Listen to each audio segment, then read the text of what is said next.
Well, welcome everyone.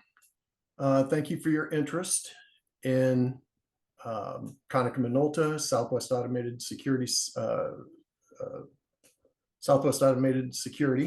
and Scylla.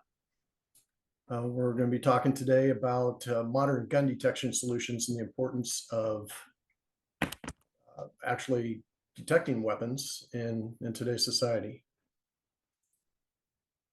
So on the call today, we have Mauricio from KONICA Minolta. We have Eric Mardian from Southwest Automated Security, Gary McConnell from Southwest Automated Security, and I'm Chris Greiner, Vice President of Sales for Scylla. So I'll let each of you guys introduce yourselves. Okay. Well, if I may, let me start. I'm Mauricio Mesa, as you can see in the presentation, and the Senior Product Manager for React. We will talk a little bit more about that solution that is powered by Scylla and the visible weapon detection part. Glad to be here with you. Glad for the invitation from the Scylla guys. Hopefully you'll learn a little bit more about how important it is to have a visible weapon detection solution within your physical security system. Hello, everyone. Thank you for joining us. I'm Eric Mardian. I'm VP of New Business Development for Southwest Automated Security. We're headquartered in Dallas, Texas, with 19 locations across the country. I handle new partnerships and alliances for our company. We're a wholesale distributor. We'll speak more about our company later in the presentation. We're very proud to be partnered with KONICA Minolta and Scylla. Hello, I'm Gary McConnell. As it says there, I'm the Director of Surveillance and CCTV for Southwest Automated. I actually office in Dallas at our main headquarters. And I'll keep my introduction short because, again, we'll talk more about Southwest, but we're the ones that you get all this stuff from. And glad to be here. Perfect. And then, of course, and then I mentioned I'm Chris Greiner, Vice President of Sales for Scylla. So the purpose of this call is to talk about visible weapon detections, the type of weapon detection capabilities that are out there, the mass shootings that are going on, how important it is to have some form of this integrated into an organization's overall security platform. Just statistics from the FBI, mass shootings are just out of control. I mean, if everybody woke up and watched the news today, there's a mass shooting going on in Maine right now where they're still looking for the perpetrator. I think they know who he is, but they're still trying to find him. And I think everybody kind of came on here today thinking about K-12s, higher education, that sort of thing. Was what we think of when we think of mass shooting. But this was a bowling alley. This was retail, so it's not just limited to workplace violence. It's not just random retail. So, as far as like statistics from the FBI about where mass shootings happen, open spaces, commerce, education, right now you just never know. And then the types of weapons that are being used, whether it's a rifle, whether it's a handgun, it's almost split in half. And then we'll go into a little bit about the importance of the type of technology that is used for the visible weapon detection.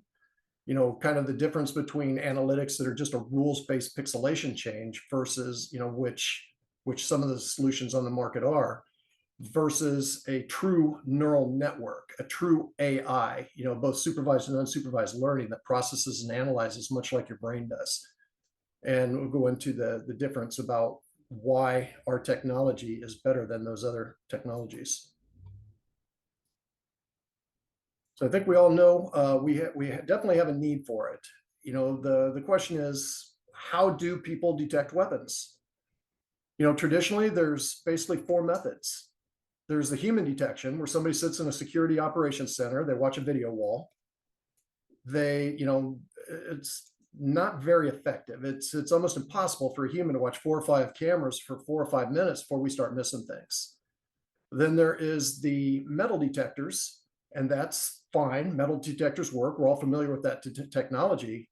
But an organization has to have some sort of plan for when they do find somebody with a weapon. There was a school earlier this year where they had identified a student as a threat for a weapon. And so they were metal detecting him with a wand every day, but they weren't prepared for what happened the day they found him with a weapon. He just pulled it out and shot the people that were wanding him. And then of course there's audible detection, acoustic detection, very effective, works very well. The challenge with that is the weapon has already been discharged, the damage is already done. And then there is the visual detection. That is what our technology does, the visible weapon detection. And the idea is that you identify that weapon at first sight. You don't wait for first shot, and you get that advance notice prior to them coming to try and enter your facility. Ideally, if somebody in a perfect world, somebody has all of those technologies, but in the real world, we have budgets. You try to identify which one is going to be the most effective for your organization. And just by logic and reason, all mass shootings start outdoors and move inside. Somebody either drives to your parking lot, walks to your front door, they walk to your parking lot, walk to your front door. So the concept, if you have visible weapon detection on your exterior cameras, at your funnel points, your choke points, you identify before a weapon, an active shooter, before they even come into your facility. And that's where React comes in with KONICA MINOLTA. So Mauricio, I'm going to let you talk a little bit about that. Perfect, Chris. Thank you for the introduction. And guys, this is true, and this is me just trying to reveal my feelings about the solution, because one of the things that I think for anyone here is quite evident is the necessity of having a solution where you can gain time in order to prevent the aftermath after a shooting is quite obvious. I honestly, I don't think they have to go very deeply in the reason of the why. What I'm trying to cover today is the tools that are already available thanks to the technology that we have today versus what we maybe don't have in the past 10 years, where we can analyze what we call unstructured data, which in our case, I'm talking about physical security, is video.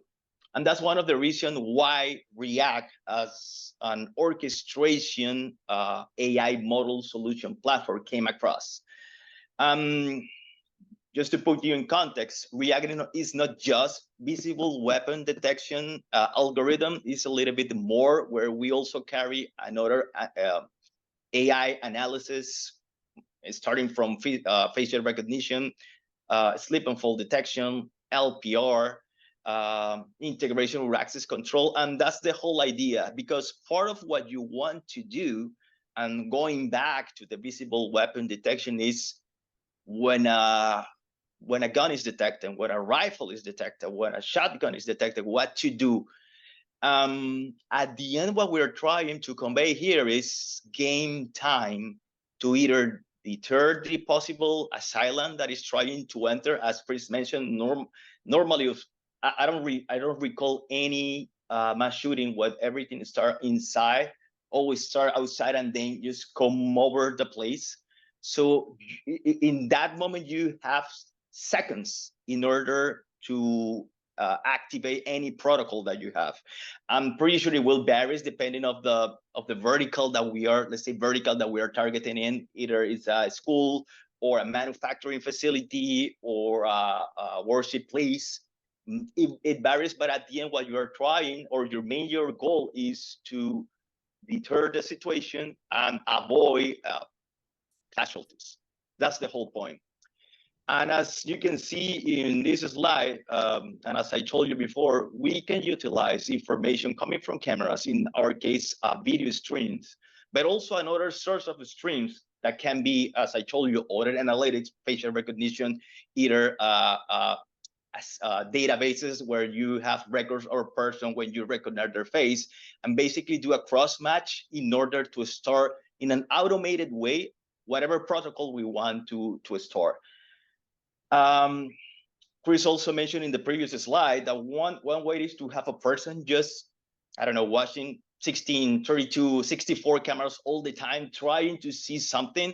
But I don't want to go to that path, because at the end you know it, and this is kind of a common sense, that a person is not the best option, because the fatigue and the failure to detect something, where today with AI analysis, we can run our visible weapon detection solution and start something and actually tell us that something is happening, although we don't know what is happening at that moment.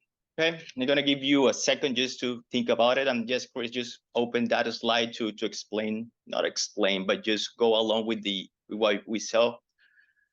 Again, guys, the idea behind that video is, I don't know if you noticed, was a what if and imagine. And I don't want to go to that path to tell you, imagine after that something happened like what it happened yesterday. And I'm gonna reinforce my idea that today is so easy, so simple to have what we call a middle layer, an overlay, whatever you want to call it, but an intelligent overlay, in this case React, that can elevate your current physical security deployment, adding AI. In our case, in what we are speaking today, we are talking about visible weapon detection, and we are talking about saving life. In the video, the what if and the imagined scenario, we never know what will happen at the end if they have a solution or a platform in the middle to have what I call situational awareness of a weapon. But most likely the aftermath will be different, because whatever it happened after the shooter starts shooting, it will be preventively alerted, at least law enforcement agencies that are in charge of that school.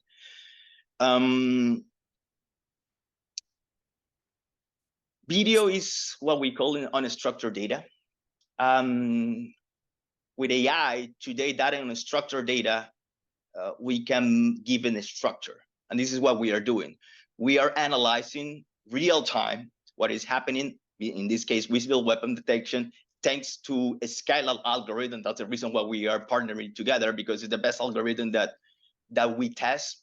And this is part of the internal journey that we have as a product, with the several other partners, where Scylla basically supersede any other competitor.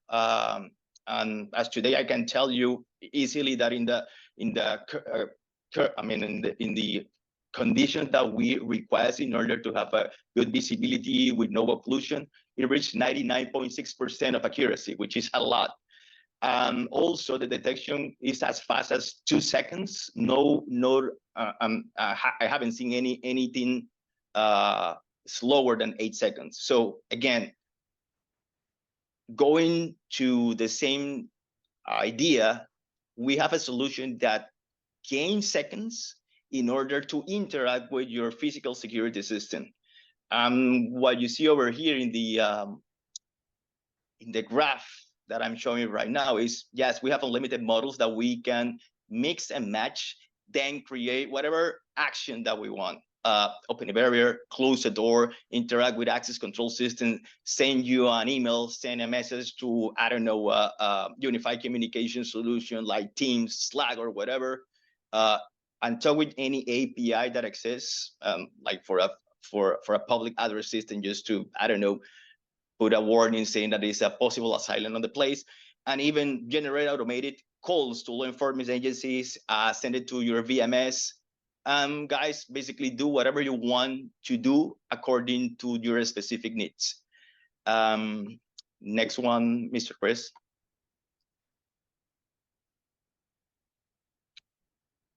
And this is a little bit of the example of how React detects the weapon. And obviously this is a video that we are running.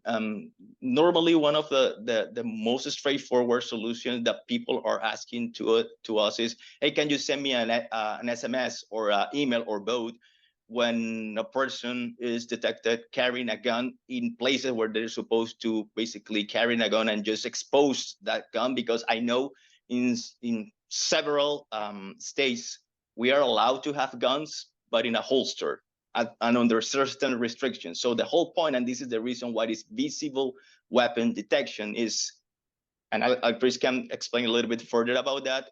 The algorithm is trained not just to see any weapon, over a table, but a weapon on the hand of the possible assailant with a certain posture. And it takes a lot of, let's say, a statistical calculation in order to trigger the event when a possible threat is generated. This is one of the examples just using weapon detection. But as I told you, next one, please, Chris. One of the most requested combination of algorithms are the utilization of visible weapon detection with also facial recognition for several reasons. One could be for forensic analysis. The other one is, as I told you before, in certain situations, maybe it's okay to hand carry a gun. And the typical example that I always have is a security guard just doing a tour at certain hours, and then he's allowed to engage with a gun just to deter whoever is trying to enter the premise. And in that case, you can trigger not an alert, but bookmark that just to make sure that the guard is doing what he's supposed to be doing. Just to close my part, guys, that's what React is adding to this whole equation. And it's important to highlight that the module, the AI model that we utilize for visible weapon detection came from Scylla. And one of the important part of React is basically for you guys as a customer is kind of seamless in terms of when Scylla release a new version, make any new improvement. You're muted, Mauricio. There you go. Okay, so what I was saying is at the end, the importance of React is basically the whole orchestration of the AI algorithm that basically Scylla is their provider of the algorithm and is responsible for having the accuracy that we have today. And that means also that any improvement that we have along the whole process with Scylla will be automatically reflected in React. So that's the reason why React is kind of your orchestration system behind the curtains of all your physical security system. When you can, and let me just repeat that, elevate whatever you have currently in your physical security deployment by adding AI analysis to it. And yeah, and sometimes the term AI, if somebody is not technical or they're kind of technology adverse, the term AI can be a little intimidating. So this whole concept is extremely simple. So a very simplistic analogy: if you have a 10-year-old television, right, great photo, great picture, everything, can't connect it to the internet, but you want to make it a smart TV, you plug a Roku stick into it, boom, you just made it a smart TV. So on a very simplistic and this is a server-based technology. So what we're doing is we're taking an existing customer's existing security system that's quietly sitting there recording the cameras and their VMS. It's a reactive approach. You wait for something bad to happen, you check the video, say, yep, that's a bad guy or the bad thing. But when you plug that server-based AI into that existing system, you just gave it a brain. And every eye on that system now becomes, or every camera becomes an eye for that brain. And it's still sitting there recording like it always has. You just gave it that enhanced plugin, that server-based plugin to watch for that object, that action, or that anomaly. And now it becomes that real-time situational awareness tool. And it's literally just a plugin. And so an organization doesn't have to run out and buy all new cameras to make this happen. They can selectively pick which cameras they want to put this on the exterior, the parking lot, the choke points at the entrances, places where students gather. Maybe they want to show something. But the technology itself is unlike anything else that's out there. It is a true deep learning neural network. It's not just a rules-based pixelation change. And when I say the difference, the rules-based pixelation is what is embedded into cameras. You know, some of the analytics that come free with the camera, and you get what you pay for in those cases. If somebody doesn't follow those generic rules, like if I'm holding a big rifle in my hand, that's easy for rules-based pixelation to pick that up, right? But if all of a sudden I start crawling or I have a handgun, and we saw in this FBI statistics, half the detections are handguns. So we don't want to miss any analytics, or we don't want to miss any of those weapons. But if somebody's crawling, they're not more doing the norm, those rules-based pixelations are going to miss those detections. And that's where the difference of a neural network, a brain watching, is going to, make all the difference. So, one other thing about the technology and the neural network, just like your brain can process moving targets and what your eye sees, that's what this platform can do. The React powered by Scylla platform. It works with moving backgrounds like body cams, dash cams, drones, pan, tilt, zoom. So here's an example. That's an example of picking up a gun from a drone from a top. So a rules-based pixelation analytic is going to miss this because you're looking from the top down. There's no calibration. You just point the camera to the engine and the AI immediately takes over. It's a really simplistic process. And when I say that we're server-based, the server can be either in the cloud, it can be on premise in a closed VLAN. It does not require internet to work. So in a zero trust environment, like a bank or a casino or government or anywhere where you can't have outside eyes, or even a school that doesn't want anybody from the outside looking in. They have their own monitoring center, their own SOC, or their own security operations center. All of that can stay in-house. None of it leaves. And some of the other solutions that are out there, it has to leave. It has to go to a person. It has to go to somebody else's monitoring center. But this solution, being server-based, allows that organization to decide what they want to do with those detections, whether they want to keep them in-house or have them monitored by their monitoring center of their choice, their local monitoring center or whoever they're currently using. When we say server-based, it can be in the cloud, on premise. We also have an edge appliance, which is about the size of an alarm clock. That size is a little misleading. It's a solid state appliance that is intended to be installed in places where traditional servers can't or don't need to be managed. Can work off grid. It can work on-prem. It can work exactly like the servers. So it's a really simplistic way to do that. And as Mauricio was mentioning earlier, it could trigger outputs. So if you have a camera, a parking lot camera that identifies that active shooter as he's walking to the front door, immediately it picks up the weapon, picks up the gun, and then the AI will trip a relay and tie into access control and lock the door. And at the same time we're locking the door, we're sending alerts to mass notification systems or crisis communication systems, third-party systems. It's a very integration-friendly platform. It can trip relays, it can trip sirens, it can talk audio alerts, talk downs, At the same time we're locking the door, we're saying, hey, shooter, we see your gun, run away, police have been called. Hopefully trying to deter or at least buy precious minutes or deter the whole event completely. So, that's with the speaker integration. It's very, very friendly hardware platform. And all of the platforms, all of the licenses, sourcing the equipment, through KONICA, through partners, distribution partners, Southwest Automated Security. And here's where we can let Eric and Gary talk about Southwest. Well, thanks, Chris. And I did notice that there was several questions in the Q&A. I believe that you've actually addressed all of them just with what Mauricio had mentioned. If you want to recap some of those questions, making sure that we've addressed them as well. What if we will leave it to the end? And you start your presentation, leave all the questions to the end, just to answer live, and then we create kind of a nice conversation with the audience. What do you think? I think that makes sense. Don't mess up the cadence, is what you're saying, Mauricio. Keep the rhythm.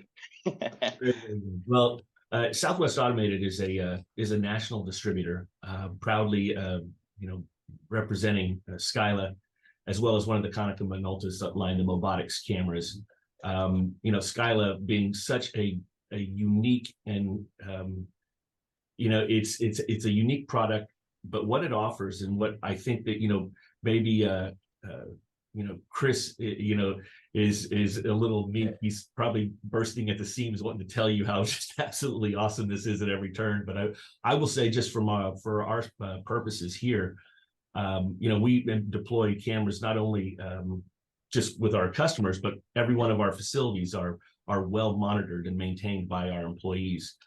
Scylla being, just like I say, a very unique product that we're just so proud to represent. What you'll find at Southwest is that we are everyone that you speak with, that when you come in, we're all knowledgeable as far as our product lines. As you'll notice here, we do first line tech support on everything that we sell, and we have a fair amount of manufacturers we represent. You'll get that personal touch. We've been very good about turnaround.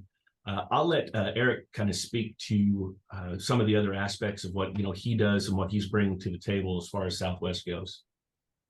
Thanks, Gary. Yes, at Southwest, we're very forward thinking. We're looking at trends in the industry. We're looking at where the market is going, and to be able to provide our customers with the best products that are out there. We do have a good, better, best offering, meaning that we have something for everyone, whether it's a matter of economics, or perhaps just want something basic, no frills, or perhaps you need something more advanced if you're an end user that requires that. The great thing about Scylla and the solutions by KONICA Minolta is they cover all those areas. So everything's modular. So depending on your needs or how you want to scale, there is a solution for you. And we want to be that partner with you. We're very hands-on. We're not just box movers. We are a distributor that works very closely with customers. We perform site walks. We will go with you on jobs and take a look at what needs to be done. We'll pull in the right partners. We are aligned with a number of camera partners in addition to Mobotics. So whatever the solution might be that you need, we will help find that solution for you. Even if it's something we don't carry, we can explore other solutions. But in terms of AI analytics, bar none, Scylla is the best. And so we are very proud, as we've mentioned before, to align ourselves with them. We don't see anything that's quite like it on the market. If there is, we'll let you know, but I don't think so. So we're really pleased and excited to have them as a partner, as well as KONICA Minolta. And as you can see on the slide, we are an employee-owned company. So every person within Southwest, all of our colleagues have a stake in our success. So you'll find everybody to be very cooperative and helpful when you contact us. We do have 19 locations around the U.S. to serve you, and we can turn around orders very quickly. So please consider us as an option for all of your security needs, but in particular for Scylla and KONICA Minolta solutions. Good, thanks for that. So now, that kind of wraps it up. We're hoping to let everybody know that there is a solution out there that can help mitigate or prevent or slow down or even stop a active shooting event before it happens. And that's the AI is intended to do something that tasks or replace that humans don't do very well. The AI can watch a camera 24/7, never blink, never look away, never gets tired. It just sits and watch for that exact thing, nothing more, nothing less. There's always privacy concerns. Everybody says, well, I don't want it, AI storing my personal information, my private information. That's not what's happening. Nothing is being recorded by the solution. It just monitors the video stream. Everything is being recorded on the organization's existing VMS, their existing recording system. This is a server-based solution that sits in parallel, a server that sits right next to it. That VMS will create a mirrored stream, a mirrored parallel stream that if we don't see that threat that we were told to watch for, it's just gone. There is no privacy. There's nobody storing your personal information. Nobody's capturing your face. Nobody's doing anything. We adhere to the GDPR in Europe, the California Consumer Privacy Act. So as far as this is more secure and more private than even having a person watch your video cameras live.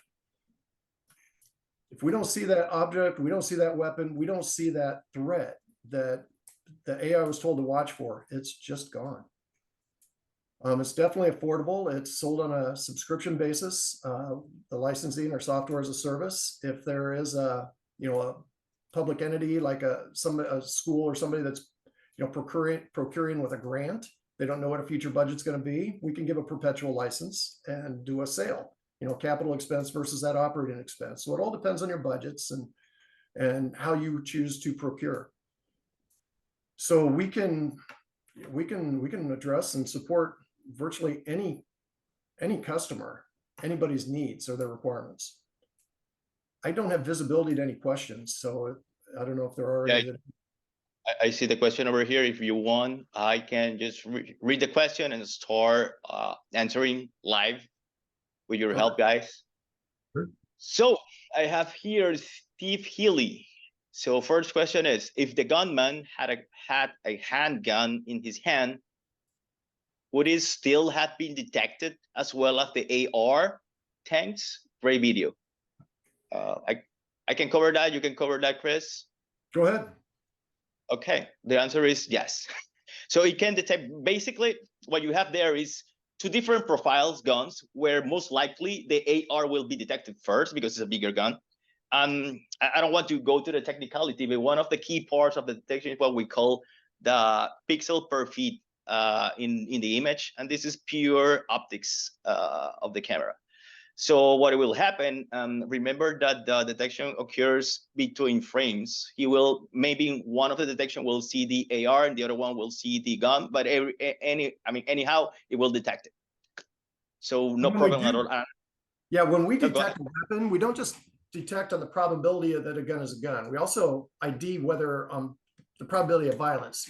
So if you're a police officer, if you're a school resource officer and you have a holstered weapon, we know it's a gun. We're watching that it's a gun, but we're not triggering alerts until somebody's hand touches that weapon. That's when the probability of violence increases, whether it's that officer's hand, whether it is somebody else's hand. And then that's when the AI gets excited and starts triggering the alerts. Same thing, you can have a rifle disguised as a walking cane. So if you are holding up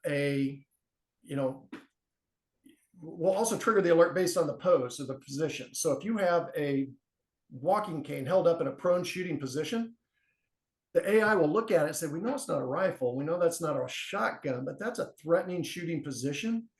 So we can trigger an alert based on that pose just to make sure that that nothing's being missed. And then, let's say that alert goes to the school resource officer. He opens his mobile device, looks at it, and he goes, oh, that's a student in the band room playing a violin. Ignore. The AI is smart enough to learn what is normal in a band room environment at that camera view is not normal in a parking lot, not normal at a reception desk. And so with time, it learns its environment. It gets more and more accurate because it learns the behaviors for the environments that it's installed in. Just like a puppy, you train a puppy, the puppy comes in, it barks, you say either a good puppy, bad puppy. And that puppy pretty soon learns what is normal and what's not. And that's how the AI works. It's constantly learning. Smarter today than it was yesterday, and it'll be smarter tomorrow than it is today. I love that analogy. That's great. So that's good, Steve, right? So let me just say it was answer live, done. I do have another one from Caroline Griffin. Is this video available for us to use to show our customer, or will be this webinar to be recorded for us to be at later days? The video is just available for KONICA Minolta employees internally. So Caroline, if you are a KONICA Minolta employee, just let me know. I don't know if we have the emails in the presentation, guys. I don't remember. But anyhow, Caroline, if you are a KONICA Minolta, we can show the video, but not distribute the video. And actually, in the recording of today, I asked to basically blur that part of the video because I'm not allowed to distribute the video because some regulation. But internally, for KONICA Minolta guys who want to show to their customer, not leave it to their customer, but show to their customer, is available. Okay. So we have a Mr. Anonymous attendee. Hello, Anonymous. So could the solution have detect while he has walking on the field, even though he has so far away? How far out can the weapon be detected? does it only detect guns, or it can detect knife, and or sometimes under someone's shirt, coat, or pants? Complex question, several ways to answer.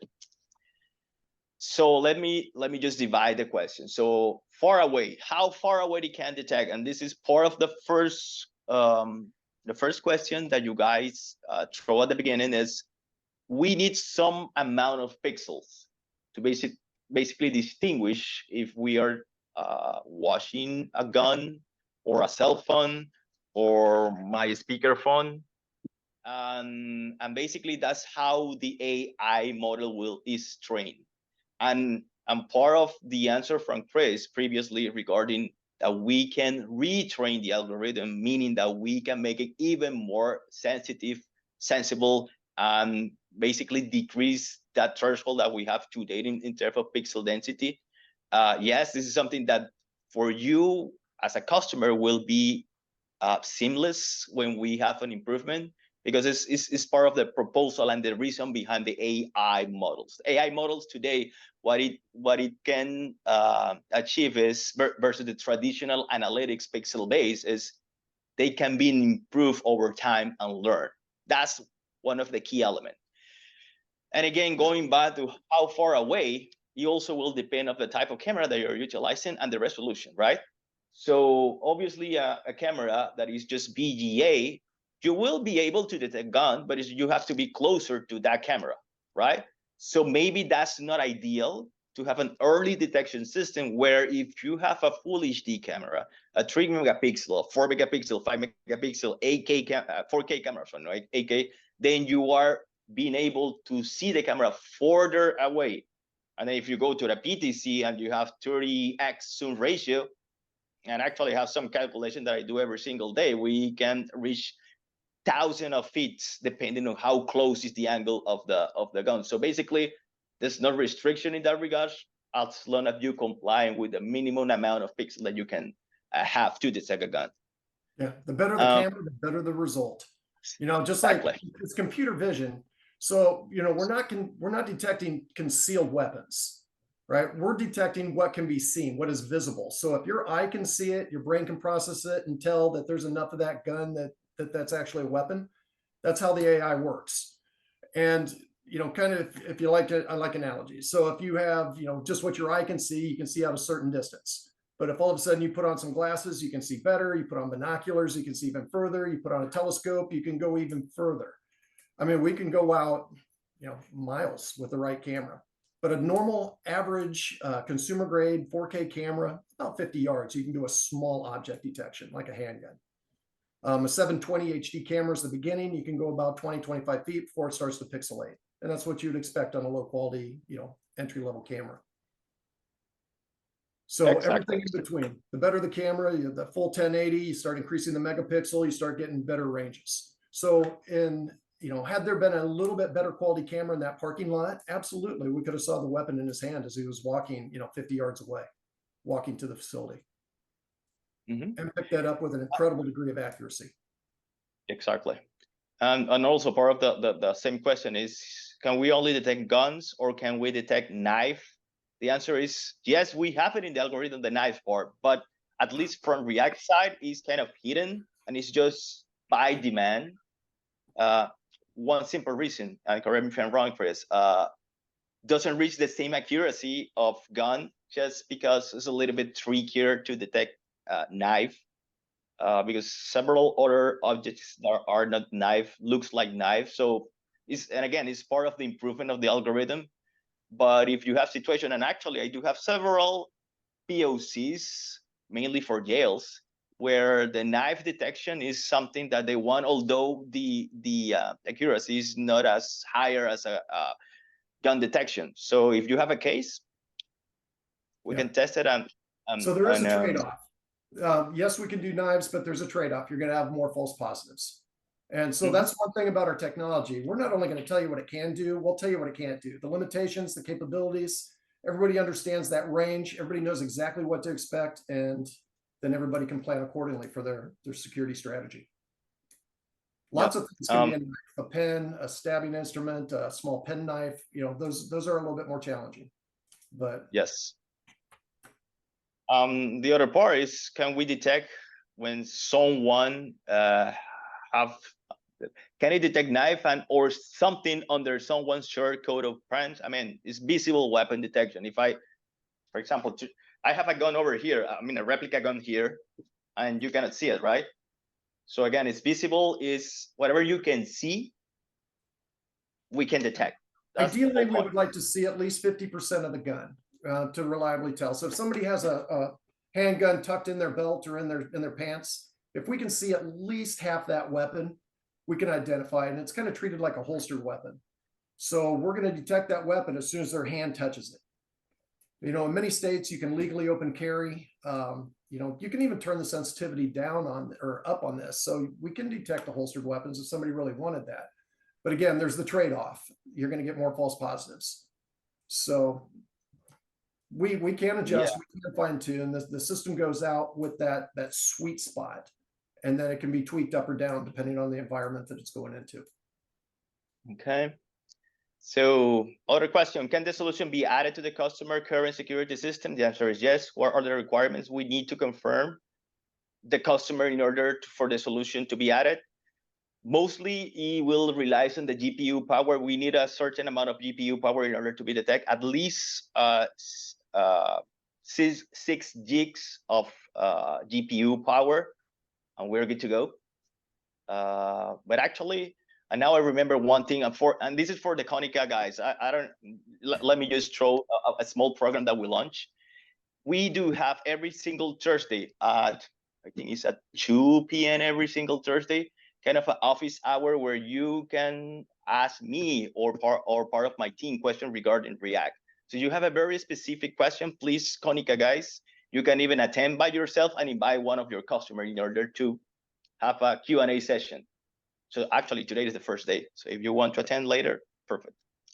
And that is the beauty of the system. It works with an organization's existing infrastructure. So long as they have a 720 HD camera or better, the odds are extremely good that we're going to be very compatible with their system.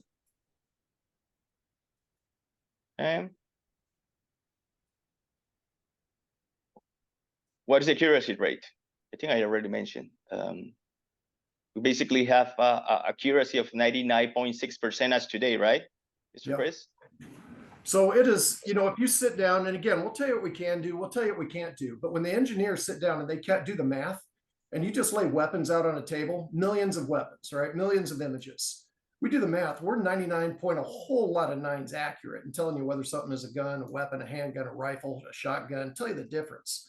But in the real world, there will be times when somebody holds a cell phone at that exact perfect angle where it may look like the slide action on a semi-automatic handgun, right? And the AI, just like a human would look at that, do a double take and go, oh my gosh, that looks like a handgun. The AI does the same thing. But we will give that little clip. We'll see the beginning, the after. We will do our best to, you zoom in on it and you look, and you can tell whether it is. But there will be times, there will be environmental instances where you will get a false positive. And so the idea is, how do you measure those, or what do you do with them? So the idea is if you are a monitoring center, you're trained on this, they're used to handling tens of thousands of monitoring, of false positives, where we will get probably somewhere at an estimate, 1% to 3% false positives per day per camera. So if you have 100 cameras on installation, that's maybe 1, 2, 3 a day. To some people, like a monitoring center, that's magic, right? It's incredible. To an organization like a small K-12 that's not trained, they don't know how to handle these, one false positive might throw them into panic. And those are the environments that require a human in the loop. You have to have a trained individual that knows whether that is a professional monitoring service, whether that's a school resource officer, whether that is the trained school secretary or principal. You designate who is going to identify whether that's a real alert or a false positive. And this is the tool that gives that organization the decision or the opportunity to decide where that alert is going to go. A lot of medium, larger sized school districts, for example, they'll have their own security operations center, their own security, or their own police department. We let all of that they can use our tool and keep those detections local. It never leaves that school. It doesn't have to leave to go to an external third-party monitoring center, let somebody human where they don't know who it is, whether they're humans are fallible, right? And whether it comes right back. We give them the decision to decide what to do with that. But it is by far been tested, every side-by-side testing with every analytic in the world. We have by far been repeatedly the most accurate, reliable, and dependable analytic for gun detection on the market. Yeah, and I have more, so let me move forward with this because we just have 10 more minutes. And Anonymous, you have several questions. I'm gonna put the DARPA one that you throw by at the end, just because I want to answer question for other attendees. So Ruth Matkin, so he said, I apologize, you may have answered this already. Who would you say is the largest competitor? There's a handful of competitors out there, but again, it's rules-based pixelation opposed to a deep learning neural network.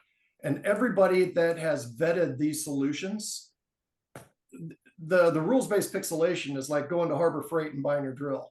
I mean, they're not reliable, they're not dependable. It's consumer grade. If it's good enough, fantastic. If you're a construction worker, you're a true professional, you buy the professional grade. You know, you don't. There's definitely a difference. All analytics are not created equal, and the worst thing that could happen is to miss a detection. Right? If you're just rules based, we've had people that have tested competition. All you have to do is do a quick internet search, and you're going to come up with top visible weapon detection solutions. There's a handful of them out there, but none even approach the accuracy of what our solution is.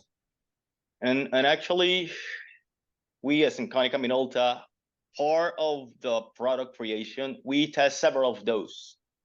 Just for respect of my competition, I'm not going to throw the names. But those guys were far away from the accuracy that we are reaching with Scylla. And actually, for me at least, makes sense why they didn't force to having the man in the loop. And I don't say that man in the loop is not important. It's something that you can add. And again, it will depend on every single situation where you don't want to carry the responsibility to handle everything related to security on your brand. That's perfect. And then you can hire a service. But the other ones that I try, basically, the accuracy was closer to 60-70%, where we have 99.6%. So again, I can tell with my mouth full that Scylla for that 4 that we test is by far the best. And that's why in the whole value-added proposal of React, we enforce the part of autonomous actions. So with that level of accuracy, we are very confident that we can generate a lot of autonomous actions without the intervention of the man in the loop. So I've heard some of the competing products. They'll say, we do one thing, we do it well. We don't try to be all things to all people. Well, that's what I would say too. If I just had a rules-based pixelation and that's all my technology was capable of. We're a true neural network. It's like telling a child, I can only teach you one thing. This neural network, there's no limit to what this AI can learn. So the accuracy is just, again, I'll go back to that. It's night and day. Mm-hmm. So Michael say, do you have a test demo environment for your customer to test with a camera on our premise? I'm gonna answer from KONICA Minolta side, but also I think Scylla is the same. We enforce the so-called POCs, proof of concept. Because I can tell you whatever I can tell you right now and you believe me, but honestly, don't trust me, just test it. And we have a lot of confidence of the solution that we have. And again, every single deployment is different because you have different cameras. Maybe you don't have any cameras and you want to add cameras. Maybe you want to, I don't know, a public system addressing solution in the middle of the whole equation, something that never tried before. We can do it. And that's part of the beauty of a POC. So Michael, I don't know if you're a customer or part of a KONICA Minolta team, please reach me in order to start a POC. We are, open to do as many POCs that we need in order to gain your trust. Remember that from KONICA Minolta side, it's not just the appliance, it's not just the algorithm, but also the professional service that we put in our proposal of value-added proposal. So yes. Done. I have another one from Brooke. Do we have a marketing material that we can provide in email chains? Yes, we have a lot. And again, I can share it with you. KONICA Minolta site, jam page is your key if you're a KONICA Minolta guy. If not, just contact me directly. I will send you a bunch of brochure information, use cases, etc., etc., etc. So the other one is more or less the same, make campaigns. So yes, thanks. What about a what about a shotgun sound? Today So we're talking about. Go ahead, Chris. So acoustic gunshot detection, that's one of the, one of the three methods of identifying guns. We are computer vision. We do not do anything with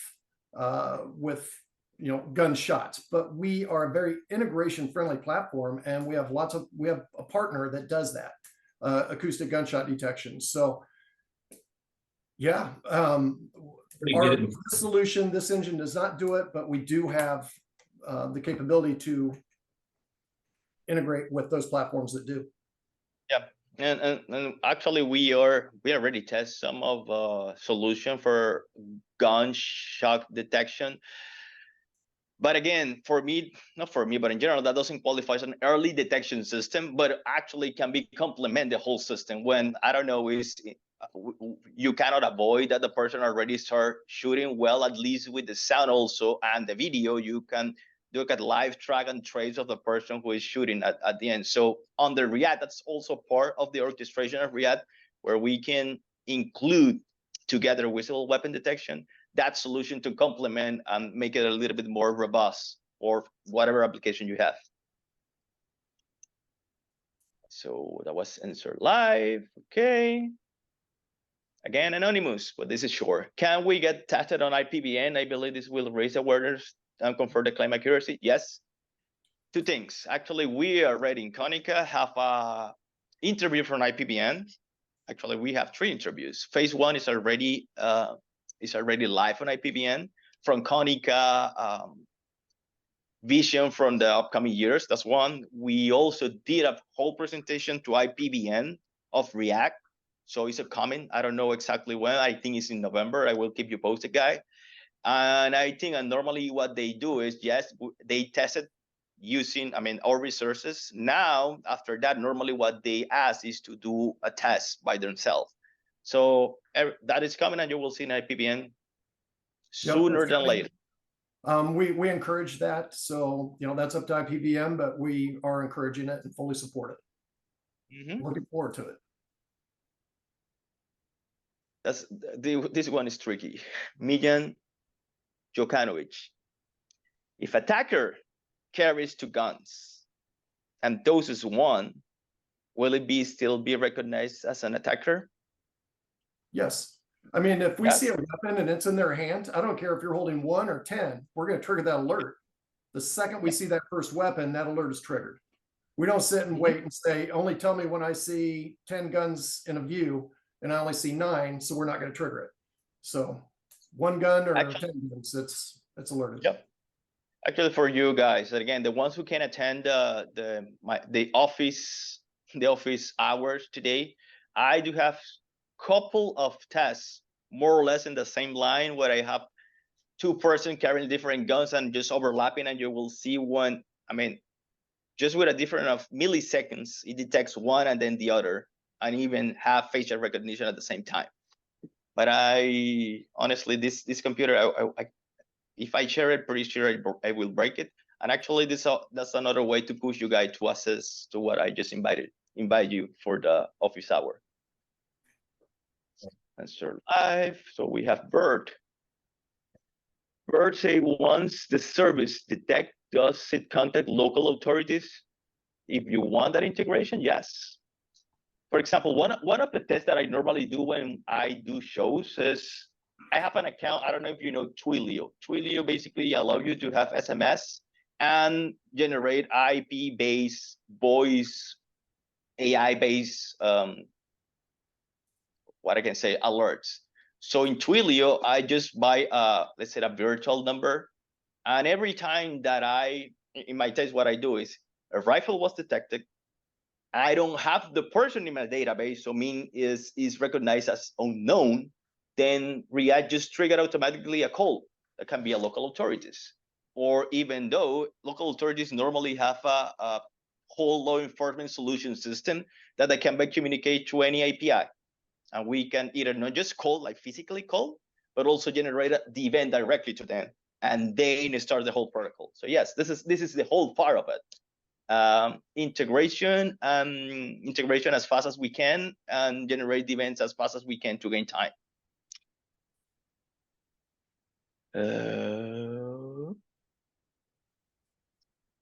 Answer live, done. Wow, more questions. So can we stay a little bit more, like 5 minutes more? That's okay with you guys? Good. Stay as long as anybody wants. All right. Actually, it's because I have the meeting that I told you in 5 minutes. So KM would naturally look to reconcile this matter through compliant robotics hardware, but what is your policy on potential integration with known NDA compliance devices? I'm gonna take from KONICA side. So we enforce to have not just robotics NDAA compliance devices. We would love to be robotics, but in general, and especially if you're dealing with very delicate information here. Why the NDAA compliant came across is to make sure that you are dealing with manufacturers who comply with everything related to the how to handle the information. So either it's robotics or any other third-party manufacturer, I will enforce that you utilize, when it's possible, NDAA compliance devices. As simple as that. If I could interject here, when it comes to that, again, not having to replace your current camera set, there are many cases where you do something that's predates even NDAA compliance. So what you can learn, I know, just from us speak from Scylla standpoint, that it's completely camera agnostic. It has no preference. It if it's got an input to a camera, it can work. Just definitely. Actually, just to go to the same line, I have this camera that I'm pretty sure, I don't know if you see, it's a very old Sony camera from 2011. And that's the one that I use for testing. It's a full HD camera. It's not NDAA compliant, but it works. At the end, I mean, any video stream source, HD or above, will do the work without any hassle. Leave on. The DARPA question was mine. Okay. Let me throw the DARPA question because it's interesting. The DARPA question was mine, blah, blah, blah. For added context, I'm wondering about sentiment analysis or other methods to detect intent. Chris gave the example of posture holding a cane, but posture might be too late if somebody's already inside the building. And that came from the DARPA question, which is, early this year, DARPA tests human detection on the robots, but Marines were able to fool the detection by moving non-traditional and hiding under boxes. Yep. If systems like Scylla proliferate, this might lead to a rise in bad individuals just covering their weapons to disguise them. Do you have consideration for things like this? Yeah, and that's what we're talking about earlier. Sounds like that testing was done with a rules-based pixelation analytic. Somebody didn't adhere to the normal traditional rules, right? But us being a deep learning neural network, if your brain can look, if your eye can see that and your brain can process it, and your brain looks at it and said, I think that's a weapon, even though it's disguised. Scylla's going to do the same thing. So under that similar testing, I'm pretty confident we're going to pick that up. The other thing is we have machine learning. So, we do like state fairs. Somebody will be pushing a stroller and the stroller comes in and the handle looks like a rifle and somebody's hand's touching it. Looks like an automatic rifle. Police get it, they look at it, they go, holy cow, do a double take, looks like a rifle to me. But after they zoom in, they say it's a stroller, it's not a threat. Stop giving me those alerts. Well, that's where the AI, capable of machine learning, just like a puppy or a child, you'd say, that is a stroller, not a gun. And the AI goes, oh, okay. And it stops and it learns. So it gets more accurate with time. So in that scenario, that DARPA scenario of testing with the Marines, that's not going to apply to us. You know, Chris, that actually kind of bleeds over into some of the other aspects of the product. You know, the abnormal behaviors that you've engineered over the course of time, whether it be shopping or whether it be aggressive behavior, and it falls into the same line. I think that those same concepts. Yep. Okay, just 3 more. Is KONICA and Scylla the same company? No, but we are close partners. Very close partners. Yes. We're a manufacturing company. We don't want to sell direct. We want to use our partner, our KONICA Minolta and Southwest Automated Security partners. Yes, like my daughter say, we are BFF. So yes, we are partnering with the Scylla. Today it is visible weapon detection, but I can give you a preview that we are partnering in other analytics that we are going to incorporate in React. Because those guys knows how to deal with AI analysis. So I will keep you posted. This was an AI selected by the US Army and the Department of Defense. There you go. Everything that is out there. So it's a very robust, good algorithm model. I have one that is very good, and actually I tried to do something for the webinar, but I didn't have the time. So using the current issue going on in May, can you set up the detection of the facial recognition when a known suspect facial is available? The answer is yes. What I was trying to do is try to get a small, because there's a lot of pictures that are very, very clear, but I tried to find like a footage just to run the footage, because I can run it in React and just do the weapon detection, but also the facial cropping recognition. And yes, this is part of what you can do in React. And actually, yeah, if you're just curious to show you that, we can do a small POC for you, just to tell you just to show you how powerful is the solution. Last but not least, if an attacker attempts to destroy a camera from a different angle, can their image be captured 10 seconds prior? What happens if an attacker attempts to use a smoke screen? I mean, the attacker attempts to destroy the camera.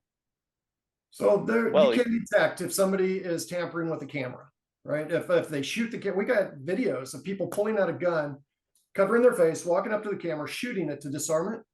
But before that, they even pull the trigger, we've already got the image of that weapon. We've already sent that image. Security police know that there's a gun event at that location at that time, at that exact moment. So even if that camera goes completely dark, you talk about a smoke screen. You know, if somebody does do a smoke screen, okay, no, it's like hiding a weapon under a towel, right, or a blanket. You can't see it, you can't detect it. But yeah, if it's visible, even if you're using infrared on a camera or low light situations, if the camera can see it, even if it's black and white from an infrared, we can see it. Yes, actually, I do have that test in my React with black and white images, and detects quite well. And again, remember that, I mean, as Chris mentioned, it's just pointed. I mean, even before it destroyed the camera, it was pointing to the camera, so it's visible. And remember, when you have live motion video, normally you have between 15 frames per second and 30 frames per second. We have a lot of frames that we can process even before he shoots. So that's it, guys. We are done. 12:08. I think that we did a great job, and thank you everyone here to participate. I don't know, last word from you guys. Just want to thank everyone for attending. Sorry we had to hold some of you over, but glad you could stick around. This is arguably one of the most serious concerns right now globally in terms of physical security, active shooters. So obviously the big news today. So we appreciate your time. And Gary, if you could say a few words about how people can get a hold of these amazing products. Well, on the next slide, it'll have my contact info. I could be a main point of contact for anyone that's on this call.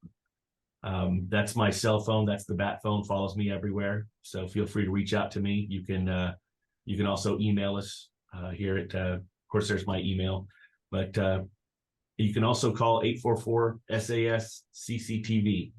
That rings several of our branches. So Can you repeat that one more time, Gary?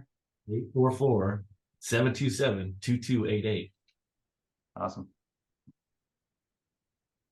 Perfect. Appreciate everybody's time, everybody's interest. It definitely is a problem that's not going away. It's here to stay. It's just how do we deal with it and learn to live with it, and we adapt. Right. Thank you. Dallas. All right. Well, thanks everybody. So long. Bye.